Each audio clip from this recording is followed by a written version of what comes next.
அதிரசம் பண்ணுறதுக்கு 4 கப் பச்சரிசியை நல்லா 2 மணி நேரம் ஊற வச்சு இந்த மாதிரி எடுத்துக்கலாம். தொட்டால் வந்து அரிசி கையில் ஒட்டணும்.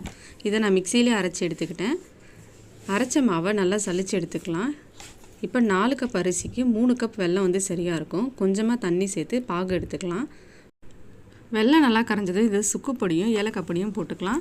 பாகை வந்து இந்த மாதிரி தண்ணியில் விட்டு பார்த்தோம்னா இந்த மாதிரி ஜெல்லி மாதிரி இருக்கும். இப்போ வந்து கரெக்டாக இருக்குது. இப்போ நம்ம ரெடி பண்ண பாகை வந்து மாவில் ஊற்றி கலரலாம். கொஞ்சம் கொஞ்சமாக ஊற்றி கலந்தோம்னா இந்த மாதிரி கிடைக்கும். இப்போ இதை நம்ம 2 நாள் ஊற வச்சு செஞ்சோம்னா ரொம்ப சூப்பராக இருக்கும். தேவையான அளவுக்கு மாவு எடுத்துக்கிட்டு நம்ம இந்த மாதிரி ஓட்டை போட்டு செஞ்சோம்னா சூப்பராக இருக்கும். இது மாதிரி ஓட்டை போட்டு செய்யும்போது எண்ணெய் வந்து அதிகமாக எடுத்துக்காது.